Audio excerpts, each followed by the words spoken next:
ابراہیم علیہ السلام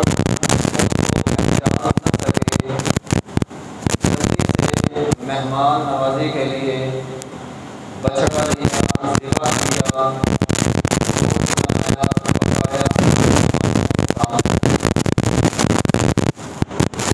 ابراہیم علیہ السلام نے اپنا مہمان کچھ کھا لیا لا تصل الیہ نکرہم، جب مہمانوں نے کھانے کی طرف ہاتھ بڑھایا ابراہیم علیہ السلام ڈر گئے، یہ کیا معاملہ ہے؟ مہمان کھانا کیوں نہیں کھا رہے؟ فرشتوں نے بتلایا قالوا لا تخف انا ارسلنا الی قوم لوط، اے ابراہیم ڈرو نہیں، ہم اللہ کی طرف سے بھیجے ہوئے رسول ہیں۔ فلما ذهب عن ابراہیم الروع، جب ابراہیم علیہ السلام کا خوف چلا گیا تو ابراہیم علیہ السلام کو وجاءتہ البشریٰ، انہوں نے بیٹے کی خوشخبری سنائی۔ یہ واقعہ تفصیل سے آپ نے پہلے بھی سنا ہوگا، یہاں پہ اشارہ میں نے تذکرہ اس لیے کیا ہے۔ اس واقعے میں دو باتیں ہیں۔ ابراہیم علیہ السلام کو دو چیزوں کی خبر ملی، ایک تو خوشخبری تھی بیٹے کی، اور دوسرا فرشتوں نے کہا ہم قوم لوط کو تباہ کرنے کے لیے جا رہے ہیں۔ ایک طرف خوشی کی خبر ہے اور دوسری طرف ایک قوم کی تباہی۔ اب ابراہیم علیہ السلام اپنی خوشی کو بھول گئے، بڑھاپے کے عالم میں بیٹے کی جو خوشخبری تھی اس کو بھول گئے۔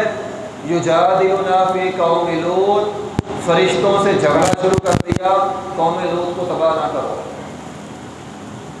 اپنے رب سے التجا کی، اے اللہ قوم لوط کو اور موقع مل جائے، اے اللہ ان کو تباہ نہ کر۔ اللہ رب العزت فرماتے ہیں ابراہیم علیہ السلام نے یہ کام اس لیے کیا، ان ابراہیم لحلیم اواہ منیب، کیونکہ ابراہیم علیہ السلام بردبار تھے، برداشت کرنے والے تھے۔ اواہ کہتے ہیں آہوزاری کرنا، اور مفسرین لکھتے ہیں اواہ کا معنی ہوتا ہے دوسروں کے بارے میں آہوزاری کرنا۔ اب دیکھیں نا، اپنے بیٹے کی خوشخبری ملی ہے، اس کو بھول گئے۔ آہوزاری کس بات پہ ہو رہی ہے؟ اے اللہ قوم لوط کو تباہ نہ کر۔ ہمارے ہاں کیا ہوتا ہے؟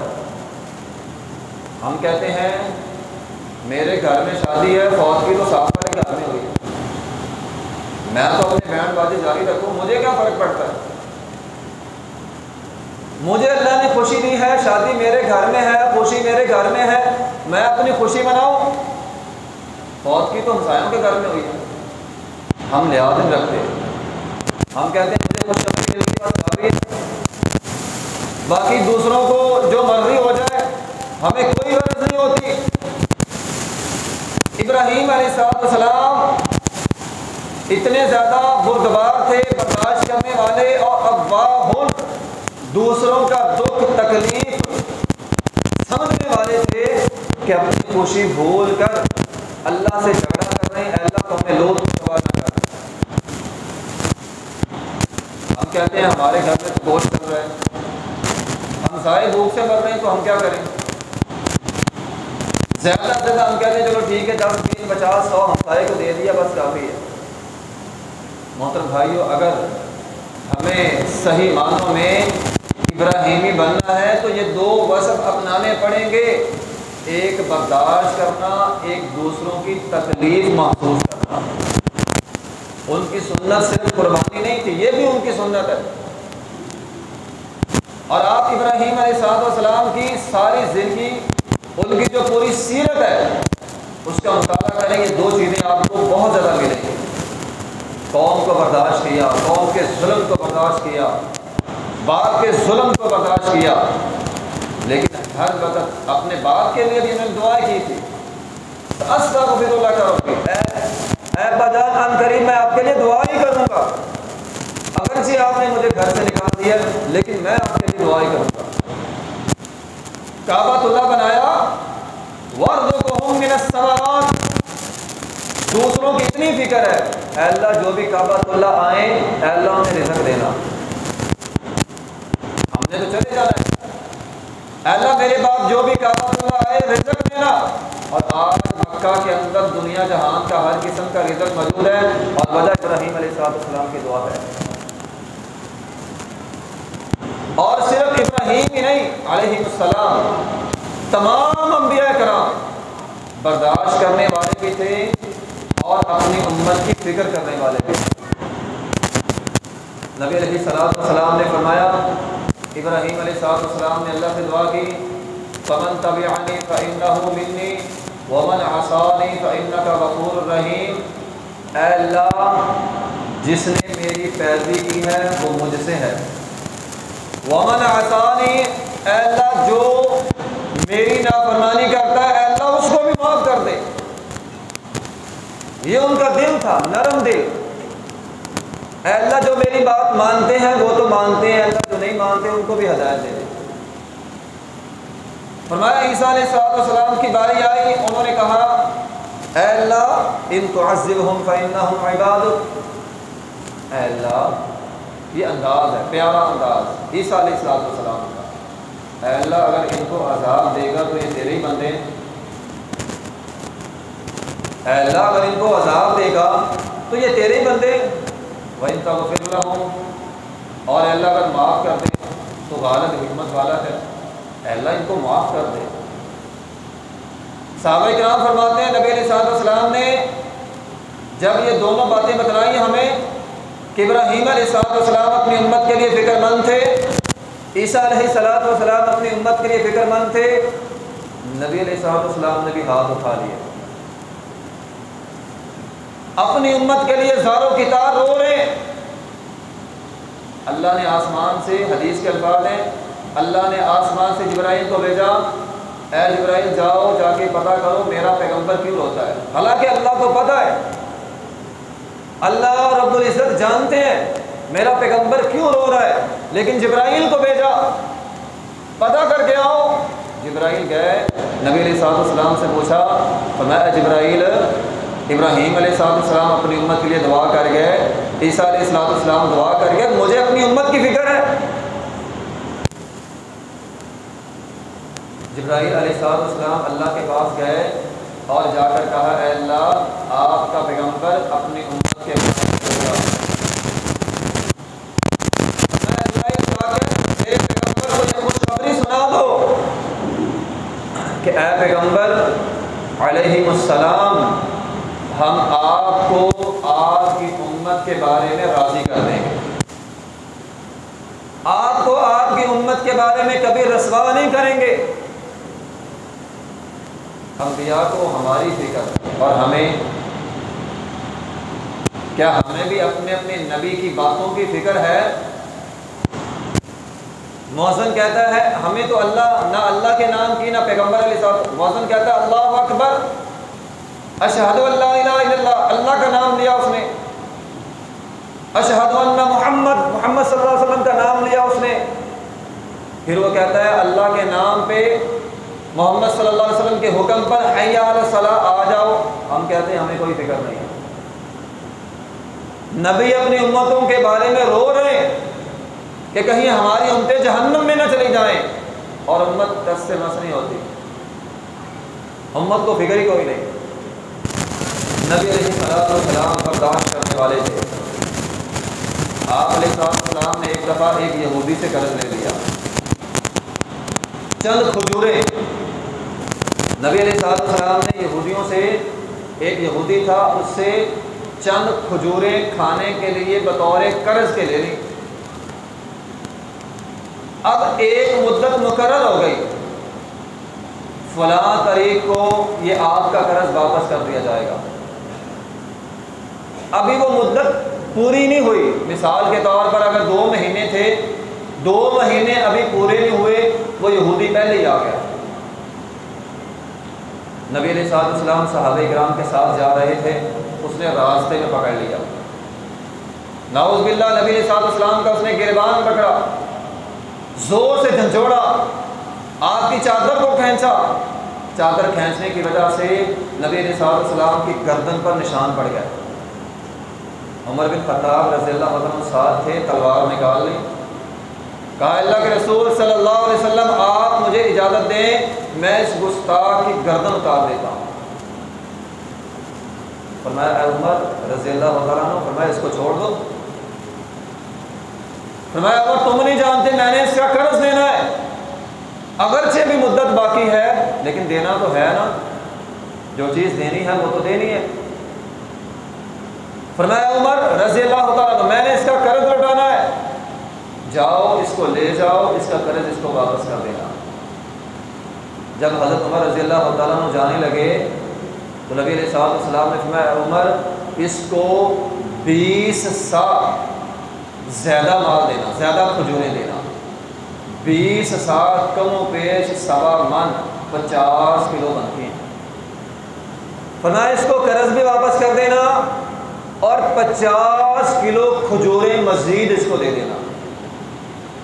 یہاں پہ رک کے ایک اور بات کی وضاحت کر دوں، مقروض بندہ جس نے قرض لیا ہے جب وہ قرض واپس کرے اسے کوشش کرنی چاہیے تھوڑا سا زیادہ دے، لیکن اگر قرض دینے والا یہ مطالبہ کرے کہ میں نے زیادہ لینا ہے پھر وہ سود ہو جائے گا۔ اگر اس نے 10,000 دیا ہے تو کہے واپسی میں نے 11,000 لینی ہے تو پھر سود ہے۔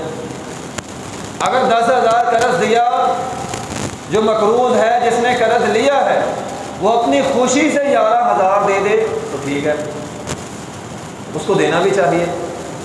اب نبی علیہ السلام نے 1-2 کلو نہیں 50 کلو کھجوریں زائد واپس کر دی۔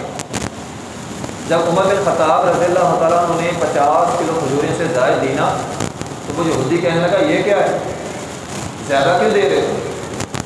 عمر بن خطاب رضی اللہ عنہ فرمانے لگے مجھے اللہ کے نبی صلی اللہ علیہ وسلم نے حکم دیا تھا زیادہ دینا ہے، میں زیادہ دے رہا ہوں۔ اب وہ یہودی کہنے لگا اے عمر رضی اللہ تعالیٰ مجھے جانتے ہو؟ کہا نہیں جانتا۔ کہا میں زید بن ثنا ہوں، میرا نام زید ہے۔ عمر بن خطاب رضی اللہ عنہ فرمانے لگے یہودیوں کے عالم؟ کہا ہاں میں یہودیوں کا عالم ہوں، یعنی عام یہودی نہیں، یہودیوں کا عالم۔ عمر بن خطاب رضی اللہ عنہ فرمانے لگے کہ پڑھے لکھے آدمی ہو، اتنی گستاخی کیوں کی میرے پیغمبر کی؟ کیا تجھے پتہ نہیں تھا ابھی تیرا وقت باقی تھا قرض لینے میں اور تو آرام سے بھی مطالبہ کر سکتا تھا، تو نے یہ گستاخانہ رویہ کیوں اپنایا؟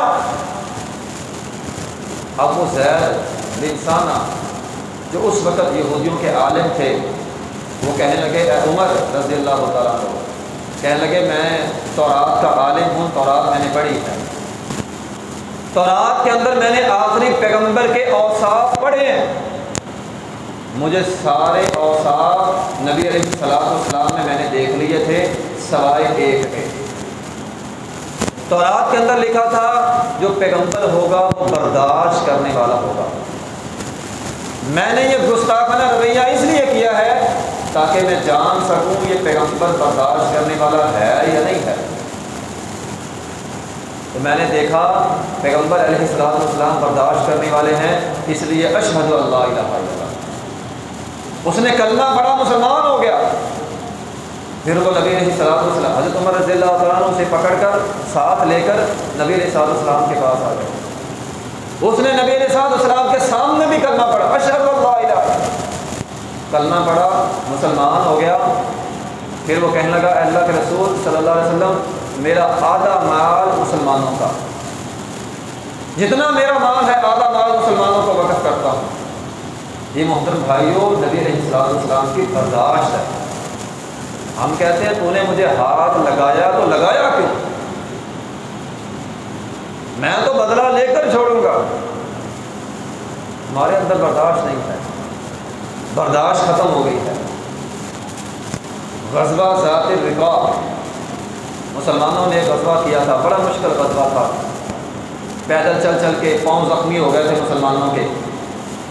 جب اس غزوے سے مسلمان واپس آ رہے تھے، صحابہ کرام کی عادت یہ ہوتی تھی جب نبی علیہ السلام کے ساتھ چلتے تھے تو کسی جگہ اگر پڑاؤ کرنا ہوتا تھا نا، ٹھہرنا ہوتا تھا، تو صحابہ کرام یہ کرتے تھے کہ نبی علیہ السلام کا جو بستر ہے نا وہ کسی سائے دار درخت کے نیچے بچھا دیتے، خود ایک طرف ہو جاتے تھے احتراماً کہ نبی علیہ السلام آرام سے سو لیں، ہم نے کو باتیں شاتیں بھی کرنی ہوئی تو ہم سائڈ پہ ہو کے کر لیں گے، نبی علیہ السلام کا آرام خراب نہ ہو۔ اب صحابہ کرام نے نبی علیہ السلام کا بستر ایک سائے دار درخت کے نیچے لٹکا دیا۔ نبی علیہ السلام نے اپنی تلوار اتاری اور اس درخت کی ایک ٹہنی پر لٹکا دی۔ اب ایک بدبخت آیا، یہودی تھا، وہ بدبخت آیا، اس نے فاخذ سیف النبی صلی اللہ علیہ وسلم، نبی علیہ السلام کی وہ جو تلوار تھی نا اوپر لٹکی ہوئی، اس کو اس نے اتار لیا، اتار کر فاخترتہ، نبی علیہ السلام پہ سونپ لیا، اوپر کر لیا۔ نبی علیہ السلام اٹھ گئے۔ اب وہ نبی علیہ السلام کو کہتا ہے اتخافونی، کیا آپ مجھ سے ڈرتے ہیں؟ نبی علیہ السلام نے کہا نہیں بھائی میں تو نہیں ڈرتا۔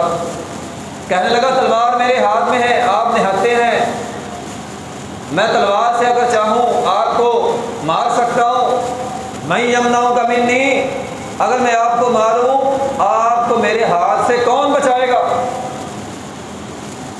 اب دنیاوی نقطہ نظر سے تو کوئی بھی نہیں تھا، صحابہ کرام دور تھے، نبی علیہ السلام کے پاس کچھ نہیں تھا، اب وہ تلوار لے کر سر کے اوپر کھڑا ہے۔ میں یمنعک منی، کہتا ہے آپ کو مجھ سے کون بچائے گا؟ نبی علیہ السلام نے فرمایا اللہ۔ جیسے ہی آپ نے اللہ کہا اس کا ہاتھ کپایا، تلوار نیچے گر گئی، نبی علیہ السلام نے تلوار اٹھائی، فرمایا میں یمنعک منی، اب تو بدلا، تجھے میرے ہاتھوں سے کون بچائے گا؟ لیکن نبی علیہ السلام نے اسے معاف کر دیا، کچھ نہیں کہا۔ یہ نہیں ہے کہ اب مجھے موقع ملا ہے تو میں بدلہ لے کر چلوں گا۔ ہم اس وقت تک بدلہ نہیں لیتے جب تک ہمیں موقع نہیں ملتا، ہماری برداشت وہاں تک ہوتی ہے، جب ہمیں موقع مل جائے ہماری برداشت ختم، ہم کہتے ہیں اب تو موقع لے کر چھوڑنا ہے۔ نبی علیہ السلام نے اس کو معاف کر دیا، وہ وہاں سے چلا گیا۔ تو انبیاء کے اندر برداشت ہوتی ہے۔ مکہ والوں نے کیا کیا تھا، کیا کیا نہیں کیا نبی علیہ السلام کے ساتھ؟ جب فتح مکہ ہوئی عام معافی کا اعلان کر دیا۔ وہ سارے کافر وہ ڈر رہے تھے کہ ہم نے نبی علیہ السلام بہت بڑے بڑے ظلم کیے، جنگیں لڑی، آپ کے خاندان کو شہید کیا، آپ کے چچا حضرت حمزہ رضی اللہ عنہ کو شہید کیا، آپ کے اصحاب کو شہید کیا، شیب ابی طالب نے 3 سال بھوک پیاس برداشت کی، درختوں کے پتے تک کھائے، ظلم پہ ظلم کیا، اب ہمارے ساتھ بہت برا سلوک ہونے والا ہے۔ لیکن نبی علیہ السلام نے کیا کیا؟ جب بدلہ لینے کی باری آئی فرمایا لا تثریب علیکم اليوم، آج عام معافی کا اعلان ہے، کسی سے کوئی بدلہ نہیں، سب کو معاف۔ اصل برداشت تو یہ ہوتی ہے، بدلہ لینے کا موقع مل جائے پھر آدمی معاف کرے، یہ ہوتی ہے برداشت۔ آپ نے صبر کر لیا، آپ نے برداشت کر لیا، موقع ملے نہ بندہ کہتے ہیں میرا صبر ہی ہے، اور جب موقع ملے بندہ پورا بدلہ لے لے پھر تو صبر نہیں نا آپ نے کیا۔ وہ پہلے والا صبر تو حالت مجبوری میں تھا۔ نبی علیہ السلام کو موقع ملا، آپ نے فرمایا لا تثریب علیکم اليوم، آج کے دن سب کو عام معافی کا اعلان ہے، کسی کے لیے کوئی سزا نہیں، عام معافی۔ وہ وحشی بھی آیا جس نے حضرت حمزہ رضی اللہ عنہ کو شہید کیا تھا، وہ بھی آ گیا، وہ کہنے لگا میں مسلمان ہونا چاہتا ہوں۔ نبی علیہ السلام نے فرمایا مسلمان ہو جا لیکن میری آنکھوں کے سامنے نہ آنا، اور تجھے دیکھتا ہوں مجھے اپنا چچا یاد آ جاتا ہے۔ معاف اس کو بھی کر دیا لیکن اتنا کہا میری آنکھوں کے سامنے نہ آنا۔ نبی علیہ السلام کے زمانے میں مسجد نبوی میں اور باہر سے ایک بندہ آیا، اس نے مسجد کے اندر پیشاب کرنا شروع کر دیا۔ صحابہ کرام بھاگے اسے پکڑنے کے لیے، فرمایا اس کو چھوڑ دو۔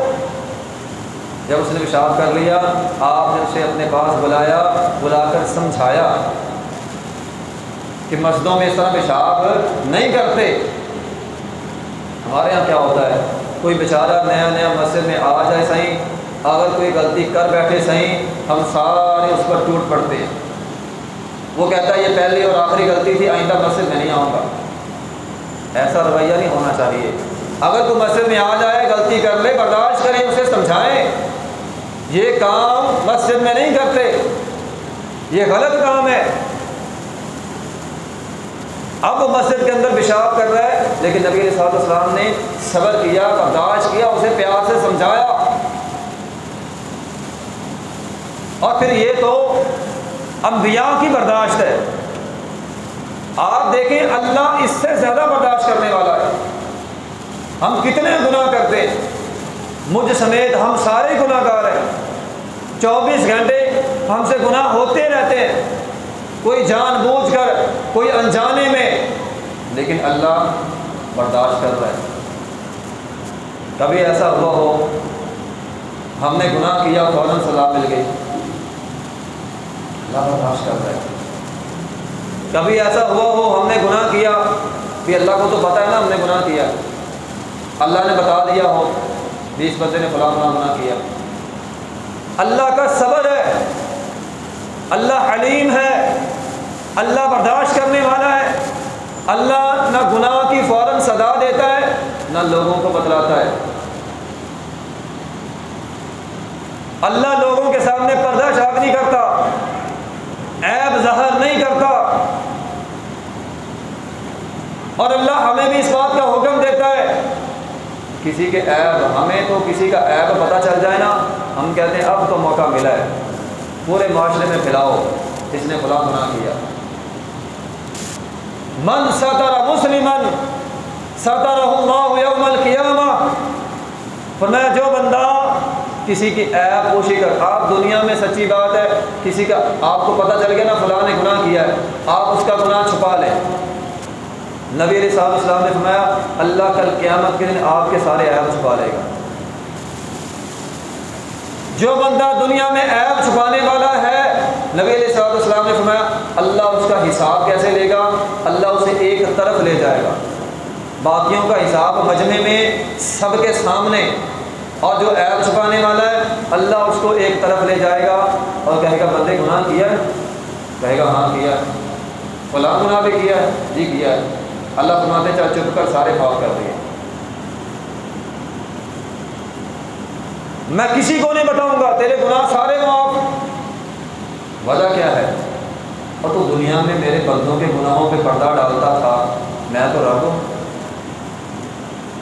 اور کسی کی غلطی پتہ چل جائے، عیب پتہ چل جائے، ڈھنڈورا نہیں پیٹنا چاہیے کہ اس نے یہ جرم کیا ہے، کوشش کریں اس کی اصلاح کرنے کی، اگر اصلاح نہیں کر سکتے چپ کر دیں، اپنے گریبان میں جھانکے میں کتنا بڑا گناہ گار ہوں، بلکہ ہونا تو یہ چاہیے، دیکھیے آپ اگر کسی کے ساتھ جو سلوک کریں گے، یہ اللہ کا ایک اصول بتلانے لگا ہوں، کسی کے ساتھ جیسا سلوک کریں گے ویسا اللہ آپ کے ساتھ کرے گا،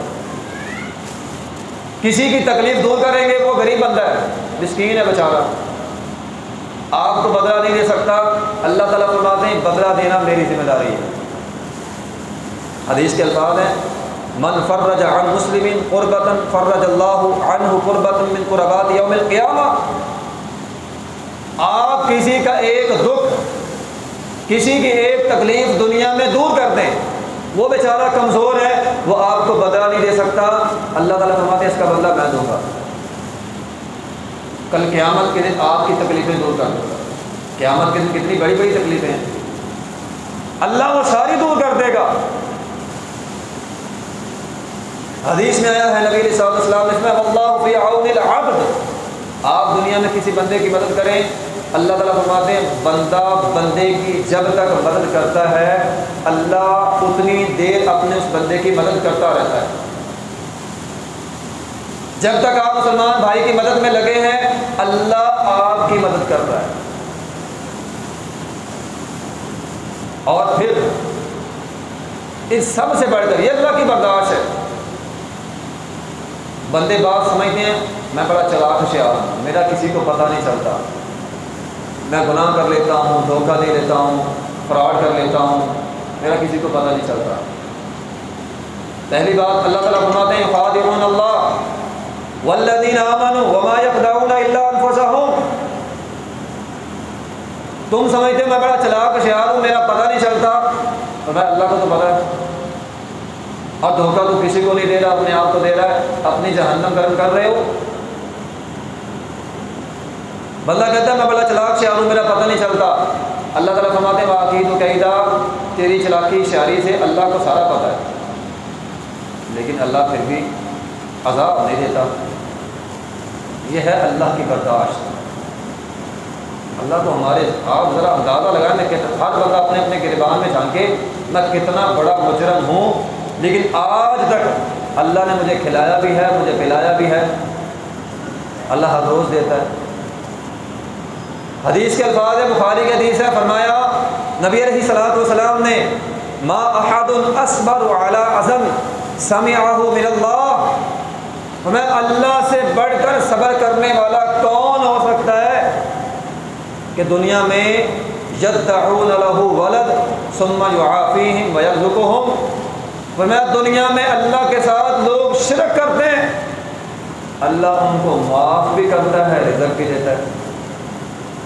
اب کبھی اللہ نے رزق بند کیا ہو، آج تو نے شرک کیا ہے، آج تو نے گالی نکالی ہے، شام کی روٹی نہیں دے دی مجھے، کبھی اللہ نے ایسا کیا ہو؟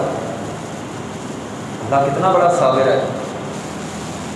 بندے نے 5 نمازیں نہ پڑھی ہوں، اللہ کہے آج شام کی روٹی نہیں ہے، 5 نمازیں نہیں پڑھی، اللہ معاف بھی کرتا ہے، اللہ رزق بھی دیتا ہے. یہ ہے اللہ کی برداشت.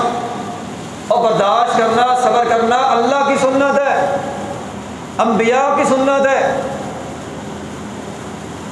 قرآن کہتا ہے اگر اللہ تعالیٰ لوگوں کے گناہوں پہ لوگوں کو پکڑنا شروع کر دے، وَلَوْ يُؤَاخِذُ اللَّهُ النَّاسَ بِمَا كَسَبُوا مَا تَرَكَ عَلَى ظَهْرِهَا مِن دَابَّةٍ. اللہ رب العزت فرماتے ہیں اگر لوگوں کے گناہوں پہ میں لوگوں کو پکڑنا شروع کر دوں، زمین میں کوئی آدمی زندہ بچے ہی نہ. ہم نے سے ہر آدمی اپنے اپنے گریبان میں جھانکے میں جتنے گناہ کرتا ہوں ہر گناہ کی سزا ملنے شروع ہو جائے، کون زندہ بچے گا؟ لیکن اللہ صابر ہے، اللہ حلیم ہے، اور اللہ ہمیں بھی صبر کرنے اور برداشت کرنے کی نصیحت کرتا ہے. صابر ہونا، برداشت کرنا.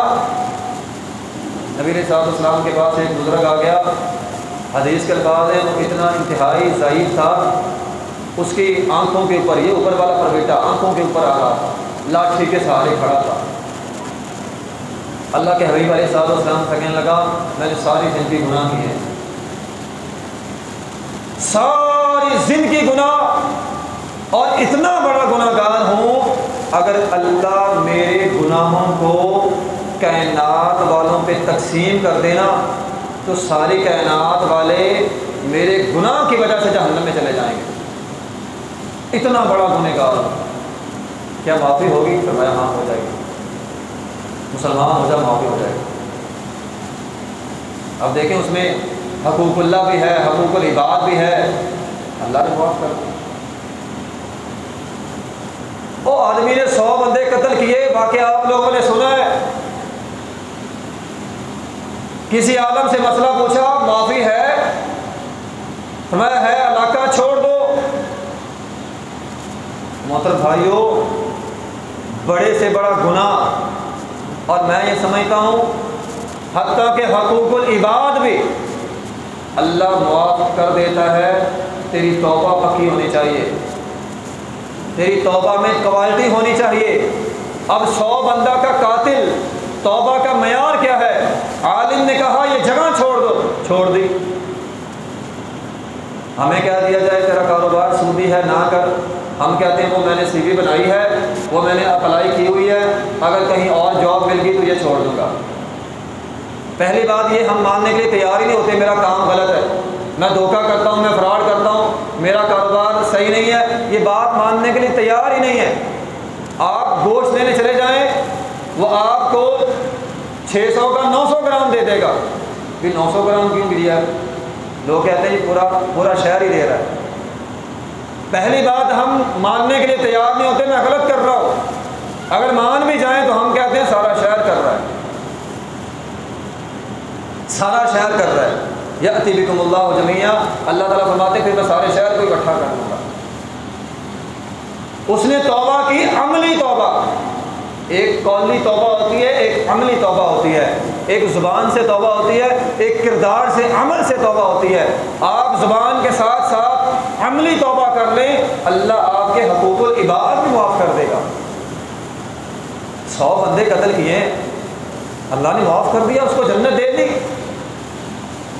جس کا حق آپ واپس کر سکتے ہیں واپس کر دیں، یہ عملی توبہ ہے۔ ایسا نہیں ہے کہ آپ دوسرے کا حق بھی لے کر بیٹھے ہوئے ہیں اور اللہ سے مسجد میں آ کر توبہ کرتے رہیں اور سمجھے اللہ نے معاف کر دینا، ایسے معاف نہیں کرنا۔ جس کا حق آپ واپس کر سکتے ہیں اس کا حق آپ واپس کر دیں۔ باقی 20 سال 30 سال ہو گئے، آپ سمجھتے ہیں میں نے لوگوں کے حق کھائیں، وہ اللہ آپ کی توبہ پکی ہونے کی وجہ سے معاف کر دے گا۔ اللہ کے اندر اتنی برداشت ہے۔ آج ہمارے اندر یہ سارے معاشرے کی لڑائیاں جھگڑے یہ برداشت نہ ہونے کی وجہ سے۔ ابراہیم علیہ السلام کی سنت قربانی کرنا بھی ہے اور ان کی سنت برداشت کرنا اور صبر کرنا بھی ہے، اور یہ صرف ان کی سنت نہیں ہے، تمام انبیاء کی سنت ہے، بلکہ اللہ کی بھی سنت ہے۔ اس لیے ہمیں سچا ابراہیمی بننے کے لیے صبر کرنا اور برداشت کرنا۔ آج باپ بیٹے کا قاتل، بیٹا باپ کا قاتل ہے، اتنا فساد ہے، وجہ کیا ہے؟ برداشت نہیں کرتے، صبر نہیں ہے، برداشت نہیں ہے۔ یہ سارا دن سوشل میڈیا پہ جھوٹی خبریں سن کے عدم برداشت، ڈپریشن کے مریض، ڈاکٹر کہتے ہیں جو بندہ ڈپریشن کا مریض ہے وہ خبریں نہ سنے، سارے دن کی خبریں سن کے برداشت ختم ہو گئی ہمارے اندر سے۔ تو اس لیے ہمیں چاہیے صبر بھی کریں اور برداشت والی سنت کو اپنانے کی کوشش کریں۔ دعا ہے اللہ تعالیٰ ہمیں عمل کرنے کی توفیق عطا فرمائے۔ وآخر دعوانا الحمدللہ رب العالمین۔